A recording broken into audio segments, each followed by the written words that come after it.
Саламатсыздарбы. Эмесе Геошондо программасы.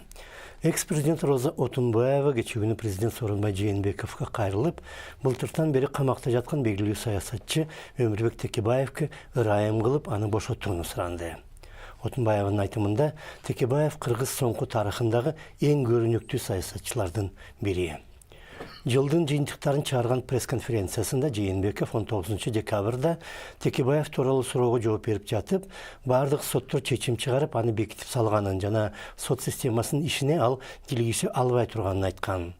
Аны менен бирге президент, эгер Текебаев өзү кайрылса, ага ырайым кылууга даяр экенин дагы белгилеген. Бирок Отунбаева өз катында мунапас берүүнүн жана ырайым кылуунун жалпы принциптери жөнүндө деген мыйзамдын 14-чү беренесин келтирет. Анда ырайым жөнүндөгү өтүнүч эреже катары соттолгондордун жеке өтүнүчтөрү менен каралат деп жазылган. Бирок эреже катары деген сөзсүз дегенди билдирбейт. Андан тышкары ошол эле мыйзамдын 21-чи беренесинде соттолгондун инсандыгы да эске алынууга тийиш деп жазылган.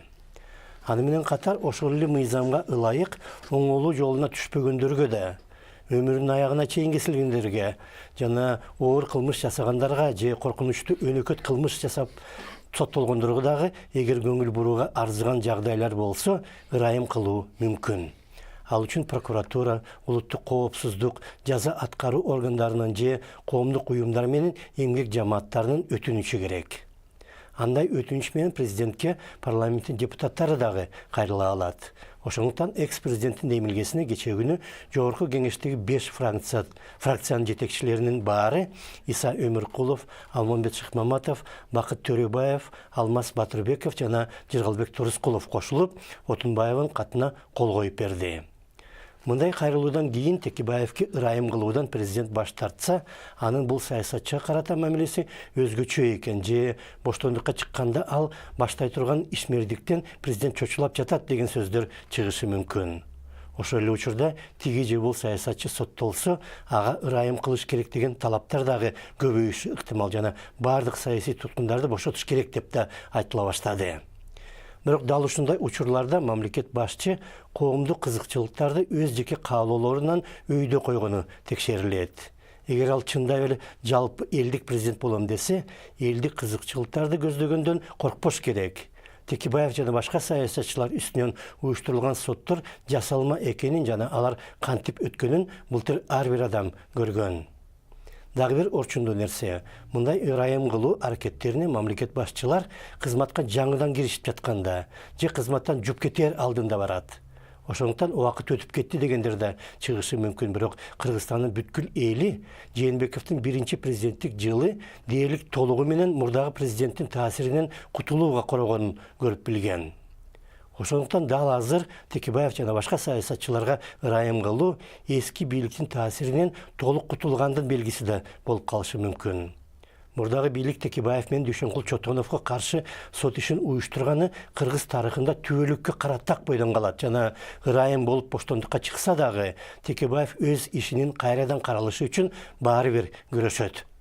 Если глава государства Сооронбай, Шарипов, Жээнбеков и помилуют, эгер Өмүрбек Текебаевге мамлекет башчы Сооронбай Жээнбеков ырайым берсе, аны менен Текебаевдин сотко коргонуу укугу эч кандай токтоп калбайт. Текебаев бошондукка чыккан учурда дагы баары бир өз ишин кайра каралышы үчүн күрөшөт жана акыр аягында Кыргыз Республикасынын соттору тарабынан кандай болгон учурда да акталып чыгышына сөзсүз жетет.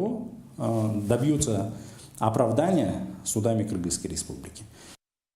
Отунбаева дагы өз катында Текебаевге каршы жасалма уюштурулган бул сот президент Алмазбек Атамбаевдин бийлигинин өчпөс шерменделиги бойдон түбөлүккө калат. Бул сот күнөөсүз адамды мыйзамсыз соттоонун, адилет сот принциптерин көз көрүнө бузуунун эң оор жана кайгылуу мисалы катары кыргыз тарыхында орун алат деп жазган.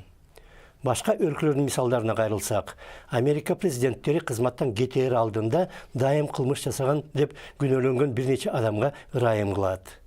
Александр II 1856 жылы Орусиян падышасы болгондо алгачкы буйруктарынын бири менен декабристтерге ырайым кылган. Падыша Павел I болсо, энеси Екатерина II сүргүнгө айдаган Александр Радищевди бошоткон. Биздин заманда болсо коммунисттердин генсеги Горбачев академик Сахаровду бошотуп, анын Горький шаарынан Москвага кайтып келишине уруксат берген. Кимдир бирөөгө ырайым кылуу мамлекеттеги биринчи адамдардын бирден бир укугу. Ошондо саламаттагыңыздар.